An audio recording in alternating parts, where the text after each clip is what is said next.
Well, thank you very much, Devamitra, for that introduction. I wasn't actually going to bother with an introduction, but Devamitra insisted I must be introduced, so here I am, very nicely introduced too. Thank you very much. I woke up this morning feeling I was in a different world. It was a very strange sensation. I felt as if I was no longer in this one. And it was very difficult for me to start engaging with the world outside my consciousness, if you see what I mean. And it was a bit worrying because I had this day to lead, and I felt as if I was somehow distanced from it. And anyway, I came down and I've done my duty. We've had these readings from mostly taken from the Parinirvana Sutta from the Digha Nikaya of the Pali Canon. And if anything, that made me feel even more in a different world. And I still feel that, actually. I feel almost like I'm outside this world looking in on all of you. A very strange sensation. It may be that just because I've been preoccupied with this material for the last, quite a while actually, preparing the text that we're reading today, rehearsing it yesterday with my fellow actors, taking me back to my theatre days. Wonderful experience that was. Thoroughly enjoying myself, thoroughly immersing myself in all that, taking considerable inspiration from it, but somehow I feel a little bit, as I say, I'm almost in a slightly different world. So bear with me if I seem as if I'm a little bit apart in some way. So yes, I'm going to speak this afternoon on celebrating the Buddha. And this idea came to me as soon as I was asked to lead this festival. I was very, very delighted to be asked. I was so pleased. It was the first major sort of event that I've been asked to lead since I moved back to the LBC. I mean, I lived here years ago, and I've led many festival days and so on in the past, but this is the first time since I returned to the LBC after an absence of 18 or so, no, more than that, over 20 years actually. So I was very, very happy to be asked to do this. And as soon as I thought about the festival and its significance, I knew what I wanted to do. Of course, we have to focus on the event that the festival is in itself celebrating. That is to say, the Parinirvana of the Buddha, the final passing of the Buddha. But it seemed to me that I wanted to do something a bit more than that because, if you think, if someone dies, of course we grieve their passing, we lament the loss, and then of course there'll be the funeral or the cremation or whatever. And when that's all past, then, in fact, even nowadays in cremations and so forth in this country, you'll begin to celebrate the life of the person who is deceased. And this is very much the tradition in India today. So that if someone dies in India, very soon afterwards, there's a separate occasion actually after the cremation, because usually the cremation takes place within a matter of, it has to usually take place within 24 hours of death.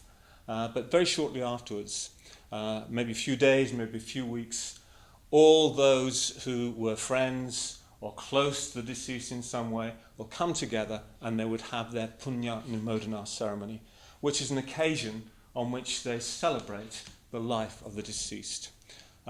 Sort of give voice to all that was good about their lives, all their achievements, and so on and so forth. And no doubt they say a few words about their little foibles as well. All done in a very good-humoured sort of way. So I felt that what I wanted to do in terms of giving a talk on this occasion was to do something similar, to celebrate the life of the Buddha. We've remembered his death, or his passing away, I should say, his parinirvana. We've reflected upon that throughout the day. It's still very much with me as I speak. But let's move on now, and let's remember his wonderful life, his peerless life. Let's celebrate that. But that's quite daunting. I give a lot of thought to this. What on earth am I going to say? How can you summarize in the space of less than an hour 80 years, 80 peerless years such as his? Well, it's an impossible task, really. But one has to have a stab at it. One has to begin somewhere. And so I'm going to begin in the most unexpected of places. Instead of ancient India, I'm still going to take us to India, but modern day India. And my celebration of the Buddha's life will start there. In fact, what I'm going to do is take us right to the heart of India, right to Nagpur. Nagpur is the most central city in the whole of India in terms of north, south, east, west. You can't get any more central than that. You can't get any more landlocked in that subcontinent than being in Nagpur. And I spent quite a bit of time in Nagpur over the years. And especially in the last 6 or 7 years, I've been teaching regularly at Nagaloka, our big centre in Nagpur. It's actually just on the outskirts of the city. So I spent a lot of time teaching there. Some of you will know about it, some of you will not. But there are two things which draw me back to Nagaloka again and again and again. One is the students there. So perhaps I better just explain a little bit about this. The students there are all Dalits. They're young Dalits.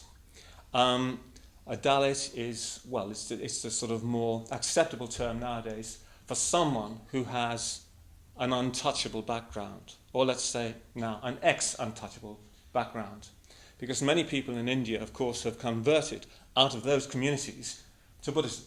They've converted to Buddhism to escape the terrible stigma of their untouchability under the Hindu caste system.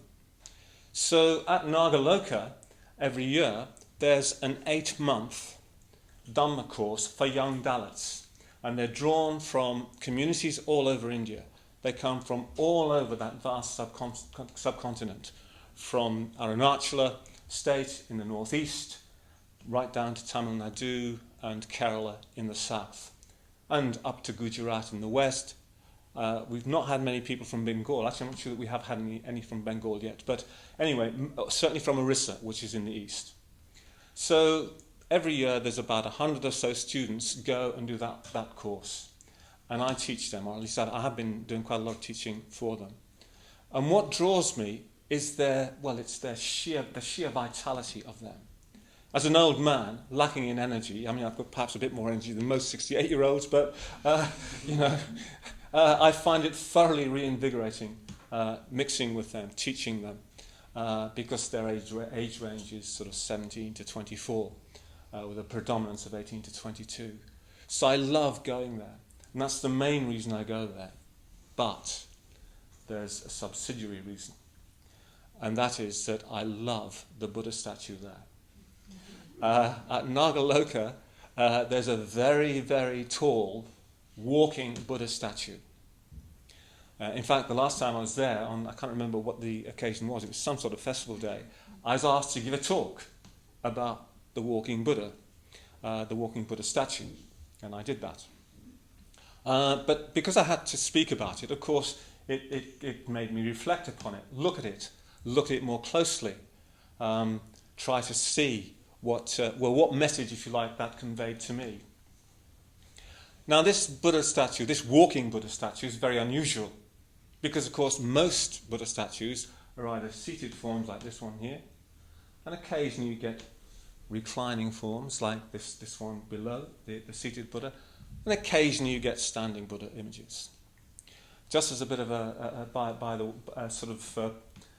tangent, when we were, in the very early days of the FWBO, as we were called then, or Triratna now, I remember a discussion about the sort of images that we should have on our shrines in our movement.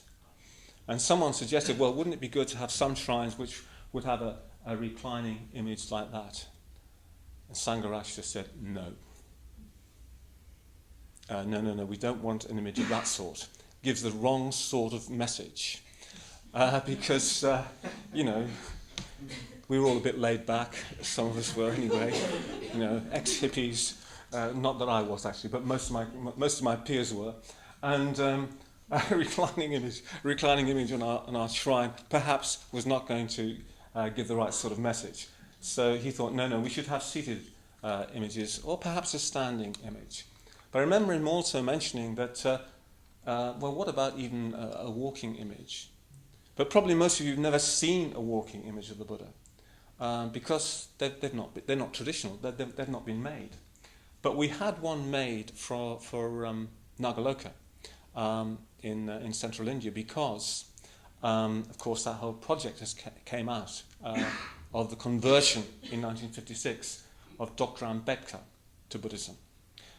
He was himself born an untouchable, but he gave up, he renounced Hinduism and he converted to Buddhism. And when he was considering the issue of Buddha images, and especially thinking about this in relation to his community, that is to say, those who, like him, have been born as untouchables, many of whom converted to Buddhism under his inspiration and guidance, thinking about, what kind of image would suit them, or what kind of image is best for the modern era. He thought a walking Buddha image, a walking Buddha statue would be the most appropriate. And so we have this wonderful walking statue, beg your pardon, walking Buddha image at Nagaloka. I think it stands about 50 feet up. It's really quite impressive. So we've got a walking Buddha statue. Well, I mean, I'm not strictly speaking a walking Buddha statue. It doesn't get off its plinth and come down and meet you. But I was thinking about this earlier. What would happen if the Buddha actually got down from his plinth and came down amongst us? A bit like Il Commendatore at the end of Don Giovanni, and drags Don Giovanni down to hell. Of course, the Buddha wouldn't do that. Buddha has compassion. But what would happen if suddenly that image was animated? Well, of course, he'd continue to walk again around the villages and the towns and the cities of India, communicating the Dharma, going out to people, meeting them. And that's really what that statue is there to tell us. That if we really want a revival of Buddhism in India, especially, but in the world at all, in the world at large, we need people to go out, as they did in the very early days of the Buddha, to preach for the benefit and for the happiness of the many.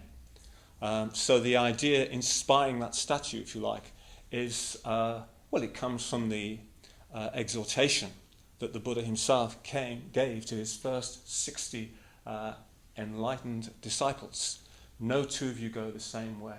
Go out and preach and spread the Dhamma for the benefit of the many, for the happiness of the many. So that's the significance of that statue. So if I think about the significance of the Buddha's life, I can't lose sight of that, because in a way it's one of the Buddha's messages. Go out and give people the benefit of your experience. Go out and communicate the Dharma to them. So that's what that statue is there for. I think it wouldn't be a bad idea if we had a few more walking Buddha images. Not necessarily in this shrine, but around our movement. In fact, around the Buddhist world.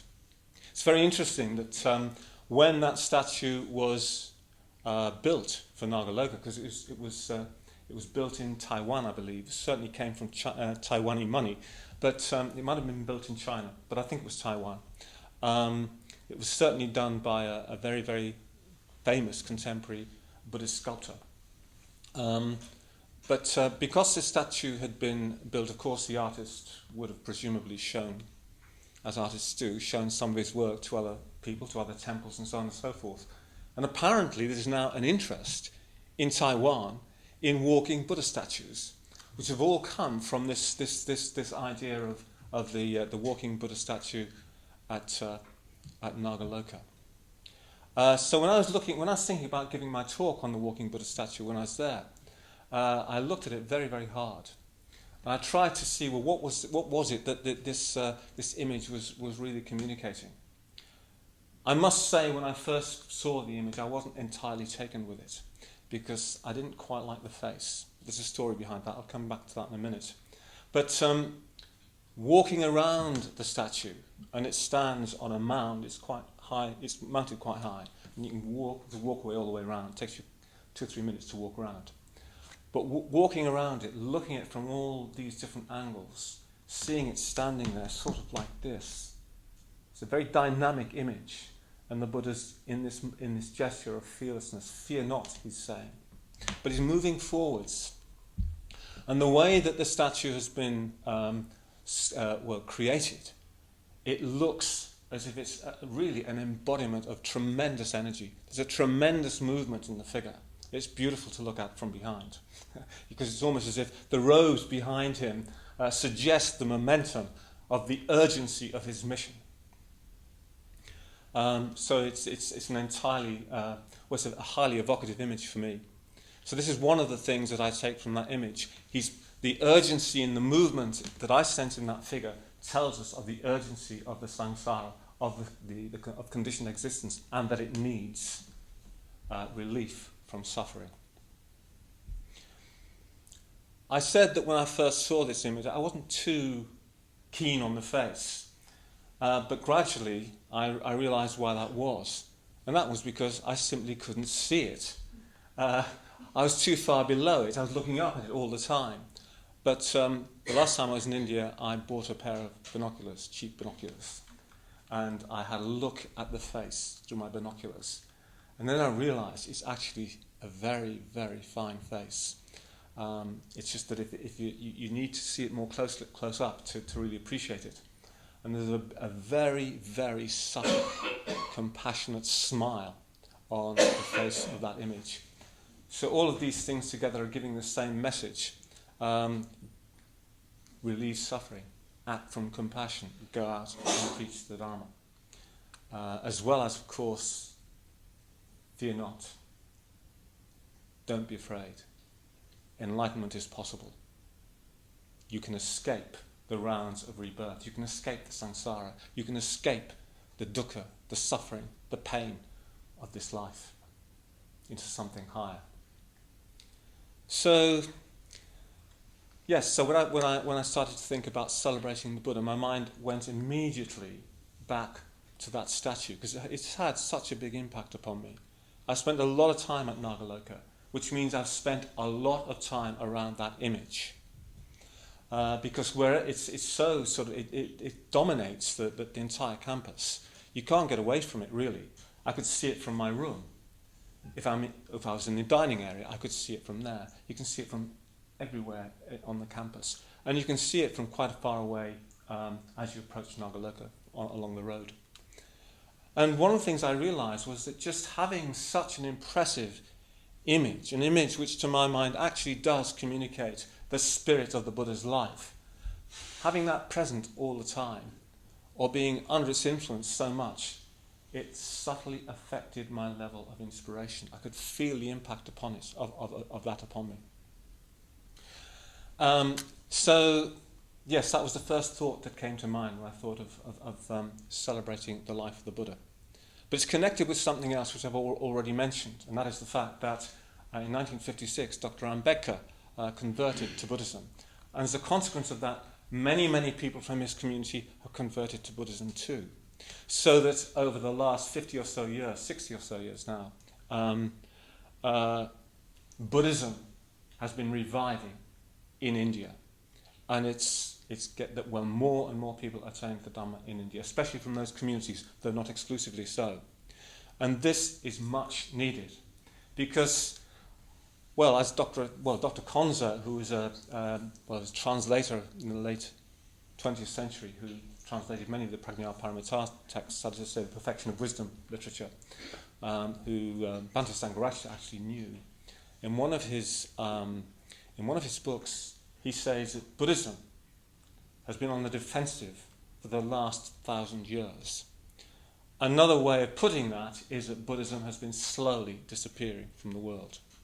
And it seemed like that process was going on and on and on.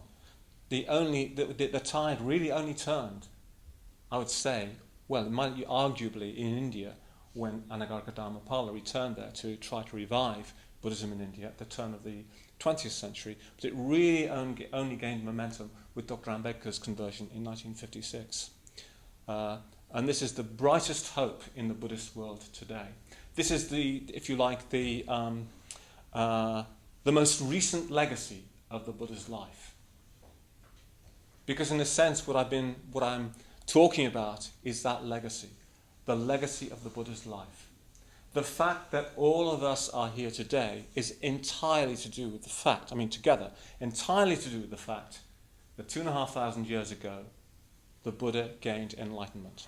He lived and gained enlightenment. Had he not done that, we would not be here together. But the fact is that in varying degrees, his life has had a huge impact, well, certainly on mine and on many of you present, perhaps all of you present. We are still benefiting 2,500 years later from the impact of his life, from the impact or from the effectiveness of his teaching, from the depths of his insight and his wisdom and his compassion, the fact that he was willing to go out so often to meet people and communicate the Dhamma. Mrs. Rhys Davids, who's probably most of you've never heard of, Victorian early translator of Pali. She's a Methodist by religion, but she's someone who Bhante Sangharakshita thought very, very highly of. He thought she had a really good grasp of what the Buddha's teaching was all about. She said in one of her books somewhere, this is something that Sangharakshita has quoted many times, that she'd noticed as she went through the Pali texts that often often it says, the Buddha says, so I went to them and I said, words to that effect. So in fact, what that means is that the Buddha didn't wait for people to come to him. He went out to them. Of course, a lot of people did come to the Buddha because he became a very famous teacher in his day. But in addition to that, he went forth continually. He went forwards. He went out to people to communicate the Dhamma. And again, I think that's beautifully communicated through that Buddha statue I was talking about a few moments ago. So all that for me is encapsulated in that image. But this is the fact that the Buddha was so willing to go out and communicate the Dhamma has been of enormous benefit to us. We have all benefited from that. We feel the impact of that. So we are the beneficiaries of the legacy of the Buddha's life. But how many such beneficiaries have there been in 2,500 years? And how far and how wide have those people been spread? Just think of that. I mean, I feel the impact of the Buddha's life upon mine more than any other single life. I'm his spiritual son. I like to think of myself as such anyway. You are all his spiritual sons and daughters. He's having a big influence upon our lives. So it seems only appropriate that we should feel gratitude for that we should wish to celebrate his life. And that out of that should arise a faith. Which brings me back to modern day India. One of the things which is so striking, if you go to any of our centres in India, if you meet the order members there, the mitras there, the people who come along to our activities, the students at Nagaloka, is the profound gratitude that they all feel for Dr. Ambedkar. Because Dr. Ambedkar, by converting to Buddhism, by converting to the Dhamma, changed their lives, changed the whole course of their lives, helped them to drag themselves out of their miserable condition into something a bit more dignified, gave them a meaning in life. So they have a tremendous sense of gratitude towards him. On all our shrines you'll find images of Dr. Ambedkar, as well as images of Bhante Sangharakshita and of course the Buddha. But reflecting upon this, having seen it so often and actually being quite moved by it, it seems to me that, well, in a way, I just wish that I could feel the same depth of gratitude towards the Buddha that they feel towards Ambedkar. Of course, in a sense, it's easier for them because Dr. Ambedkar he only died in 1956, shortly after he converted to Buddhism. There are photographs of him. He's left a lot of literature. Well, he wrote many, many books. He's a prolific writer, very famous figure. Some of them would have known him, some of the older ones. So he's a much more immediate figure for them, and so perhaps it's easier in a sense to feel a greater sense of gratitude to someone you've actually known or of your own lifetime. But if only I could feel that same depth of gratitude towards the Buddha as they feel towards Dr. Ambedkar, then I think I'd die a happy man. Gratitude is a wonderful emotion. I think of all human emotions, it's one of the most delightful to experience. Perhaps the most delightful. Because when you feel gratitude, it somehow fills you. You just shine. And especially if you give that expression, it helps you to shine even more. Become a shining one, a deva. That's what a deva is, a shining one. And I'm their friend, Devamitra. I'm not a Mitra called David, I'm Devamitra. Frequently been mistaken, and there's people in Birmingham still think I'm a Mitra called Dave. Anyway, they've been going on at the centre for years. Anyway, yes, shining ones, gratitude. Where on earth am I going with this? Gratitude. Gratitude, I think, is very important for a number of reasons. Of course, it has a tremendous value in its own right, but I can't separate in my experience, gratitude from faith. What comes first, I don't know. Perhaps the gratitude comes first, perhaps the faith does. But if I think of, what is Shraddha? In my experience, there's a strong element of gratitude. And the strongest gratitude I feel is actually towards my own teacher, Sangharakshita. But ultimately, that must be felt for the Buddha. Because without the Buddha, we have nothing. So that's all supposedly part of by way of introduction. Perhaps I better start getting down to the point and start celebrating the Buddha's life. Well, actually, I think I have been doing that, but in a rather roundabout sort of way. But I wanted to recount to you some of my favourite stories about the Buddha, or involving the Buddha. No doubt you will have heard these stories many times before. You might not have heard all of them, but perhaps some of the most touching stories. I always like to start, when I think about the Buddha's life, of course, going right back to his pre-enlightenment days. And that means, for me, going back to the earliest account of the Buddha's going forth, which is found in the Sutta Nipata, one of my favourite suttas in the whole canon. And in this wonderful sutta, which is it's more like a poem really. You get the sense that the Buddha to be, because of course by this time he's not enlightened. He's just setting out on the path. He's just gone forth. Perhaps only gone forth by a matter of weeks or months. Certainly, he's not very far into his period after leaving home. He doesn't seem at this stage to have encountered his first two teachers. But the one person he does encounter for the first time is Bimbisara. And Bimbisara, the king of Magadha, the young king of Magadha.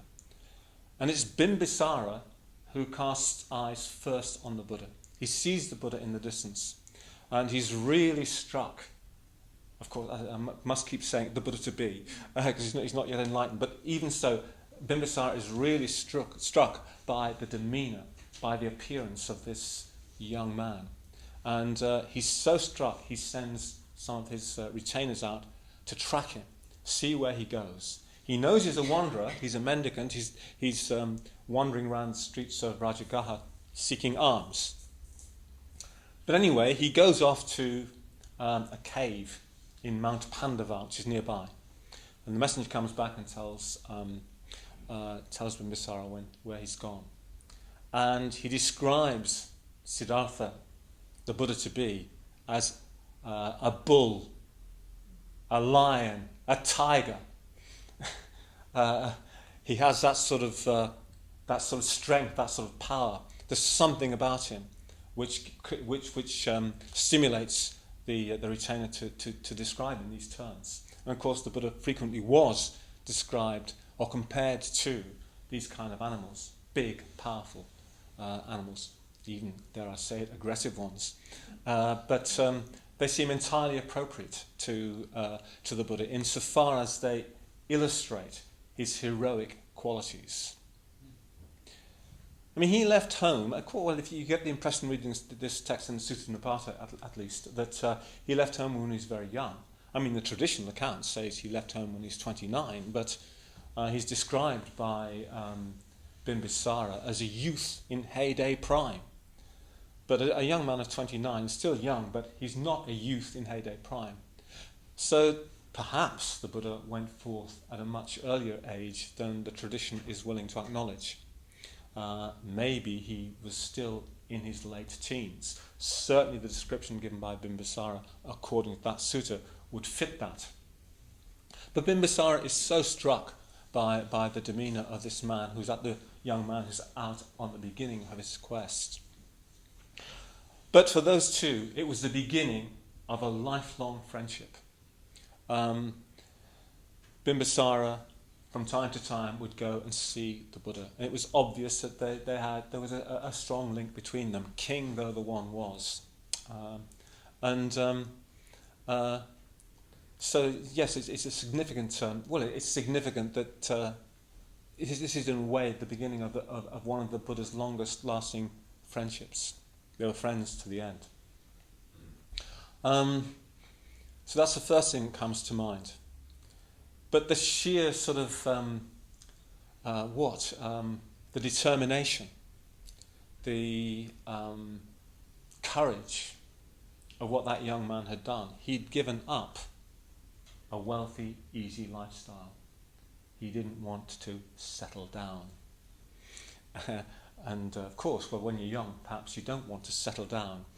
The difficult thing with regards to settling down is we tend to settle down more and more as we get older. But the Buddha had left behind everything which is comfortable. I mean, just think what the life was. He was wandering from place to place, begging for food, wearing rag robes, just sleeping wherever he could, in caves, sleeping very rough, out in the wilderness, out in the jungle, out in the mountains. So that takes a lot of courage just to do that. But of course he's doing that with a purpose, the purpose being to gain enlightenment, penetrate the ultimate truth of things. And he's so determined and obviously made a huge effort, and according to his own account, engaged in some pretty extreme practices, ascetic practices, which were very common at that time in India. People would, in pursuit of the truth, got up to some really bizarre practices, which included inflicting pain on themselves and almost starving themselves to death, those sorts of things, just to try and push the mind to its limits, see how much you could take, where it led to.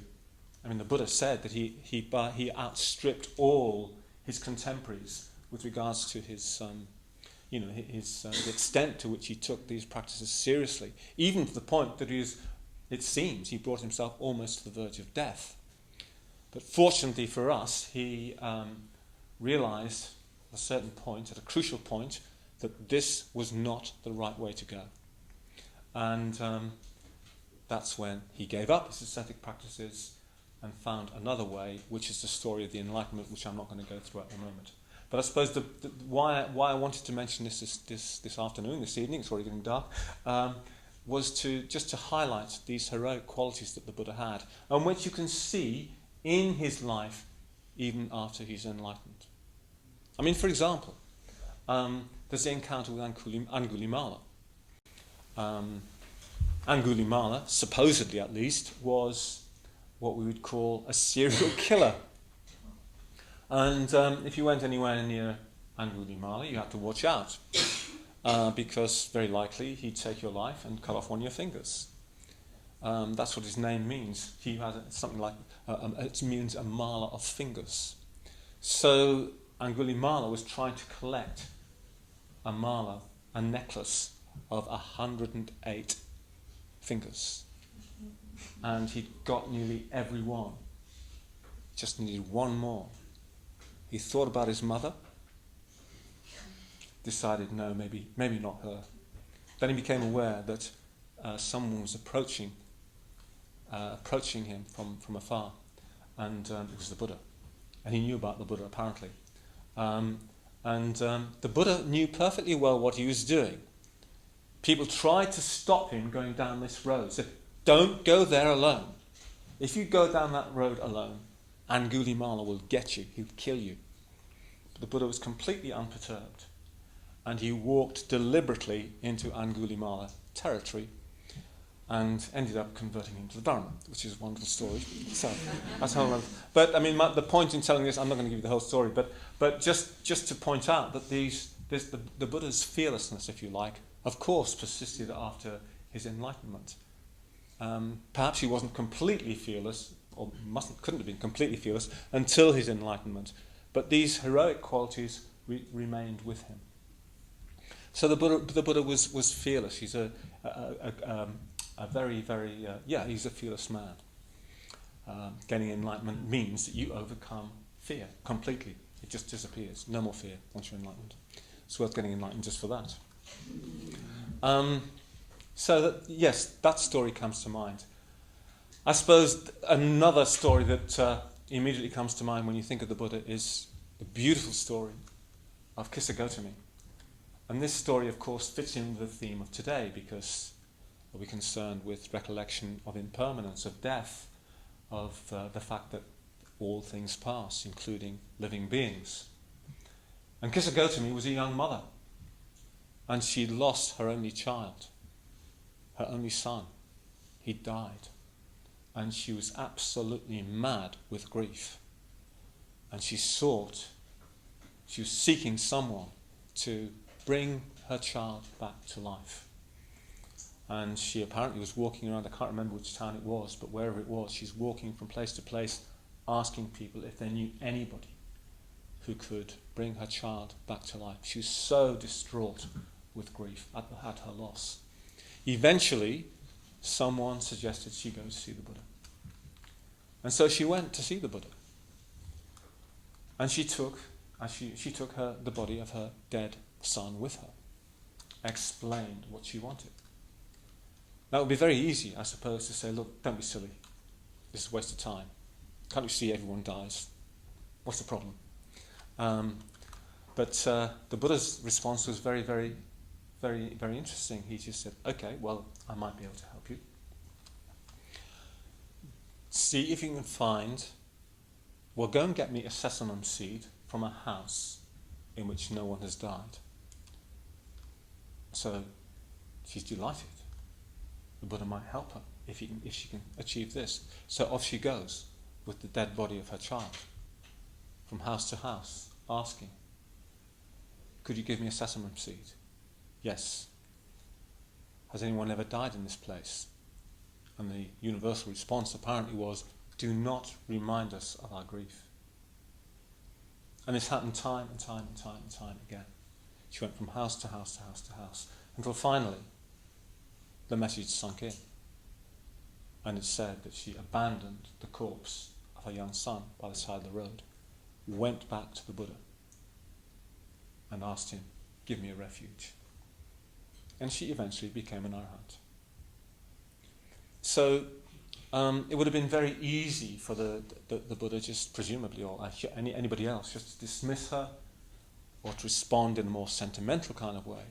But the Buddha seemed to know exactly what she needed, exactly what would help her come to terms with the fact that all living beings, including her son, including even herself, one day will die.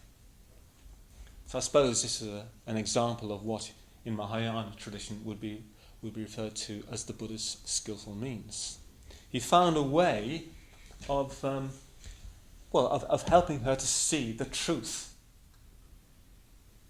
Well, the truth of her life, the truth of the death of her son, and even the deeper significance of that. So that she eventually became an arhat. So that story comes to mind. In contrast to that, but similar, I think I should mention this one because it connects with our theme of impermanence and death. There's another sutta in the Majjhima Nikaya which really struck me when I was on a long solitary retreat, perhaps partly because of that, but the occasion is this. There's a Brahmin householder, who's just lost, like Kisagotami, his only son. And the son has been cremated, but the Buddha, beg your pardon, the Brahmin comes to the Buddha. Not distraught, but just really sort of quite almost confused by what's happened. So he's seeking some sort of clarification, and he goes to the Buddha and he says, what is the source? What is the origin of all this lamentation, grief, and suffering? And the Buddha is very forthright, a bit shockingly so. He says, the deer are the source of this grief and lamentation. And the Brahmin doesn't like that and says, no, don't say that. The deer are a source of our joy. What is the source of this grief and lamentation? Again, the Buddha gives the same answer. The deer, that is to say, those who are near and dear to us. Again, the Brahmin will not accept this. That's not true. That can't be true. They're the source of our joy, our happiness. What is the source of this grief, sorrow, and lamentation? And again, the Buddha says, the deer. At this point, the Brahmin has had enough. He walks off. And he tells others about what the Buddha has said and what nonsense it is. Then others come after him. They've heard what the Buddha had said and ask him, is this what you said? And he said, yes, it's true that I did say this. So in that instance, although it unfortunately didn't have perhaps the desired effect upon the Brahmin concerned, the Buddha didn't pull punches. He just went straight to the point. Attachment will give rise to grief, lamentation, and suffering. Where there's attachment, when you lose the object of your attachment, and it could be just your new car, then you will feel grief, you'll feel loss, you'll feel pain. So that's the Buddha in a slightly different mode. He could be quite sort of forthright in that sort of way. There's another instance of this which I'd like to mention because I've been studying it yet again recently with the community upstairs in Sukhavati. The case of the monk Badali. Badali had been a monk for many, many years. And this is obviously well towards the end of the Buddha's career. And the Buddha's gathered all the bhikkhus together for a particular purpose. He wants to recommend something from his own experience. So, this is all he's doing. He's just recommending that the monks do this, the same as him, because he'd found that he found great benefit from this. So he said to the monks, he said, I find that if I eat my food in one session, I feel great lightness, great buoyancy, and great health. I recommend to all of you that you eat your food in one session. Possibly he's saying that just restrict yourself to one meal a day and eat it all at once. Mindfully, of course. Or maybe he's saying when you sit down, just eat. Whatever he's saying, it doesn't matter. As far as the story is concerned, Badali digs his heels in. He's been a monk for a long time. I can't do that. So the Buddha says, why? Well, okay, if you don't think you can do that, maybe in your case you can eat some of your food in one session, and then later have a bit more from your arms round and eat it then. So Buddha tries to make a concession to Badali, and Badali says, "No, I can't do that. I've got a scruple. I can't do that." And he walks off. And the Buddha says nothing. There's no point, because clearly Badali is not in a very, let's say, receptive mood. So Badali goes off to the jungle alone, and this is the time of the rainy season, apparently, the rainy season retreat. And towards the end of the retreat, the Buddha's about to leave. I think it's Savatthi where he's staying.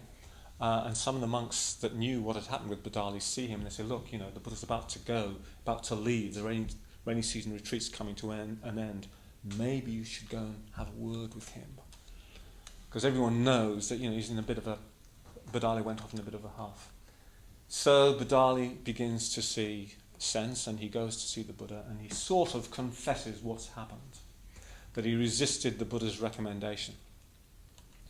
But this time the Buddha realizes, well, there's a little bit of openness there, and he does not let Badali get away with anything.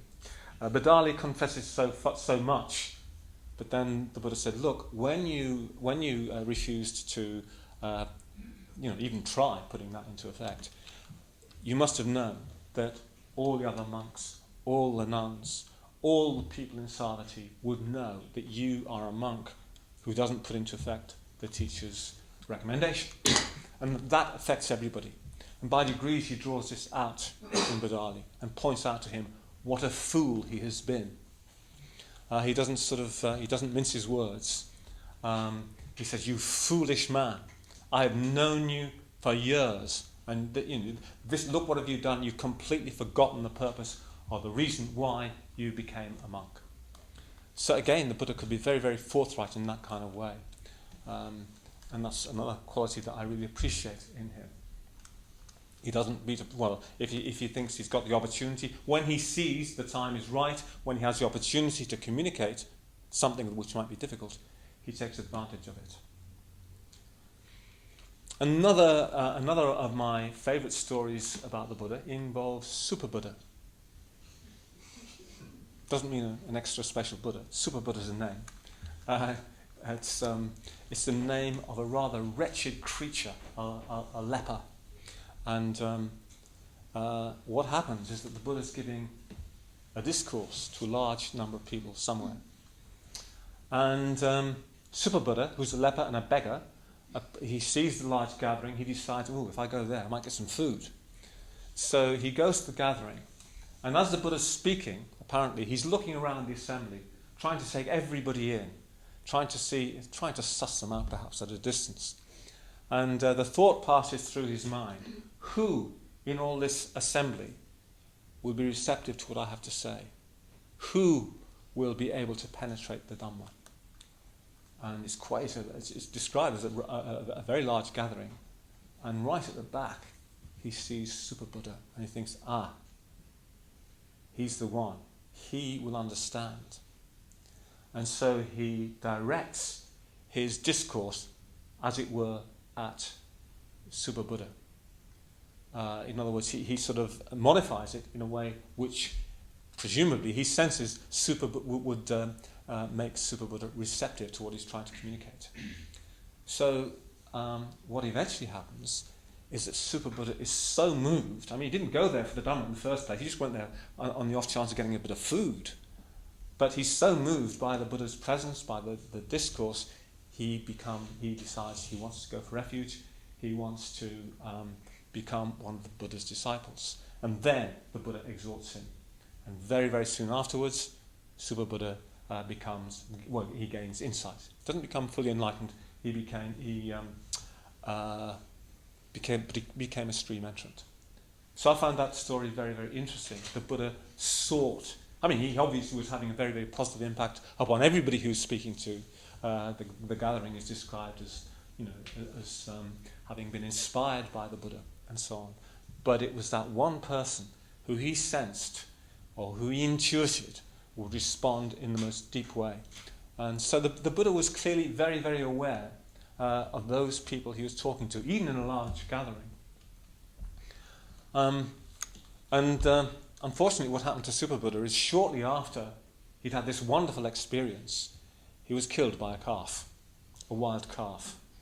There were a number of incidents like this where calves seem to run amok and kill recent disciples of the Buddha. Anyway, that happened to Super Buddha, poor man. But anyway, the Buddha said, "But don't grieve over Super Buddha. He's a noble one. He'd gained the stream." A similar story affects Bahia. I mean, it's similar to the story about Bahia. Some of you may have heard of this one, but again, it's one of my favourites. Bahia is another sort of slightly outlandish character. I like outlandish characters. I don't know what that says about me. But he'd heard in distant Suparaka, which is very close to modern-day Bombay. In other words, completely on the opposite side of India from where the Buddha tended to wander around. He'd heard that there was an enlightened one in northeast India, in that part of India. So as soon as he'd heard that, he decided that he must go and meet this enlightened being. I think it came to him in a dream. That's right, it did. He dreamt this. A deva appeared to him in a dream. So he travelled rapidly from one side of India to the other in search of the Buddha. Eventually, he, I don't know whether it was in Savatthi or somewhere else, he actually found where the Buddha was staying. And didn't delay any further. He'd arrived in this place. He must see the Buddha immediately, having travelled all that way on foot, presumably. He went to see the Buddha, but the Buddha was in the middle of his arms round, so it was not an appropriate time. The Buddha would normally not engage in discussion on his arms round. That was one of his habits, if you like. And he was warned. Bahia was warned. Don't go now. Wait till he's finished his arms round. But Bahia would not wait. He felt there was a tremendous urgency. He had to meet the Buddha because he might die. He had a sense that he just might die. So eventually he tracks down the Buddha, and the Buddha says, "Look, this is not the right time. Please come later." Bahia won't listen. And he presses him to the third time. And always, if you press the Buddha to the third time, he will answer your question. Bahia was asking him, "Give me a teaching. Give me the Dhamma." And the Buddha responded. And the description is that the Buddha turned and gave him an elephant look. So full on. And he gave him this very famous teaching. In the seen, only the seen. In the heard, only the heard. In the imagined, only the imagined. In the cognized, only the cognized. Doesn't mean anything to you, does it? Meant a lot to Bahia. He gained enlightenment on the spot. Because I'm not the Buddha. You don't have the weight of the Buddha's presence behind the words. He's got mine. Anyway, Bahia is famous in Buddhist tradition for being the quickest to enlightenment. It just happened like that. But what happens next? He wanders off, and this wretched calf gets in the way. But the Buddha says, he was enlightened monks, don't worry about it. So yes, that was Bahia. So who else can I tell you about? Another outlandish character, why not? I love this story. Senior. Does anyone know who Senior was? He was a canine ascetic. In other words, he did the dog practice. India was full of these weird ideas and cults at this time, and it's still got some pretty wacky ideas today about what spirituality involves. Anyway, Senior had a very good friend who was a bovine ascetic. So the bovine ascetic, of course, did the cow practice. So what did this entail? Well, it entailed taking your food as a cow or a dog takes their food, on all fours, just using your mouth. Wandering around on all fours. And they believed that if they succeeded in this practice, that they would go to a particular heaven after death. So these two friends, the cow practitioner and the dog practitioner, come to see the Buddha. And they've heard he's he's an enlightened sage, a very wise man. He can give you, he can just give you the confirmation that just in case you have a little bit of doubt that you might not be quite doing the right thing, he can confirm to you that you will get what you want, birth in heaven. So the bovine ascetic approaches the Buddha and asks him, he said, "Look, here's my friend Senior. He's a very, very, very clever man. Senior does the dog practice." And then Senior does the dog practice for the benefit of the Buddha. He wanders on all fours, up to the Buddha, curls up just at his bottom. At the foot of the Buddha. So the bovine ascetic explains to the Buddha, we have a tradition that those who are successful in the canine practice will be reborn in such and such heaven. Is this true? So the Buddha said, don't ask me. So the bovine ascetic is not to be put off. He asks the question a second time. Is this true? Again, the Buddha says, do not ask me, it is better you do not know. But pretty thick-skinned sort of fella, the bovine ascetic asks a third time. And the Buddha said, well, far from going to such and such heaven at the point of death, he will go he'll either be reborn in companionship with dogs or to such and such hell. So Senia, who's curled up at the feet of the Buddha, immediately bursts into tears. But that's not the end of the story. Senia is receptive. He's had the shock of his doggy life. And he's not even trying to pretend to wag his tail anymore. And he, in the end, begs a refuge from the Buddha. Eventually, Senia became one of the Buddha's arahants. So that's a great message, folks. It doesn't matter how wacky you are. It's very reassuring, isn't it? No matter how strange you are, what your little eccentricities are, what your quiet little interests are, there's hope for you yet. You might get it. If Senia, the canine ascetic, can become an arahant, well, we can too. I think I better stop, actually. I'm beginning to run over time. That's a problem when you speak without notes. But I do want to sum up not sum up exactly. I wanted to finish on a particular note.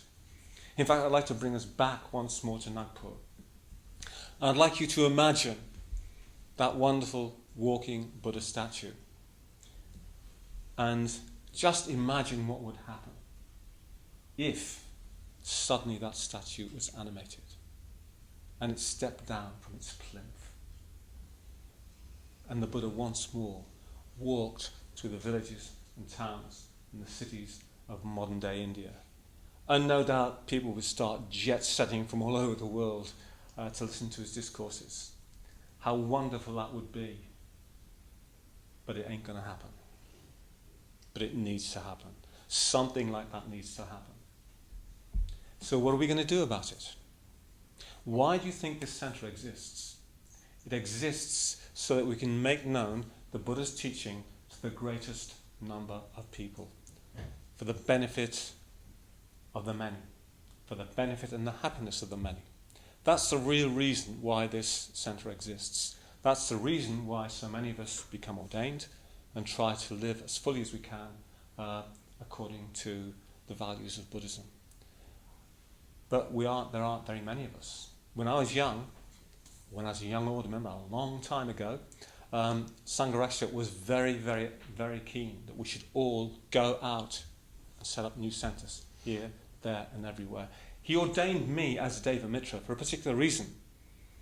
Well, there's several reasons, but perhaps the most significant was this. He said, Devamitra is the name that Anagarika Dharmapala assumed at the end of his life when he became a bhikkhu.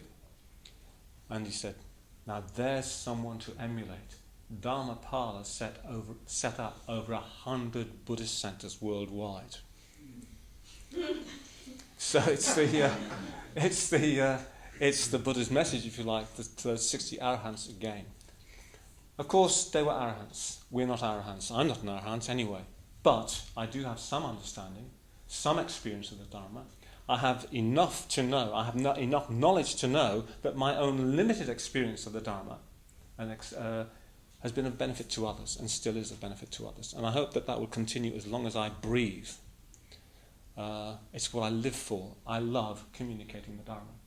There's nothing gives me more joy than that. But we need more people to get more involved and not just sit here and enjoy comfortable life at the London Buddhist Centre, but to go out from here and, for the benefit of the many, for the happiness of the many, establish more centres like this one.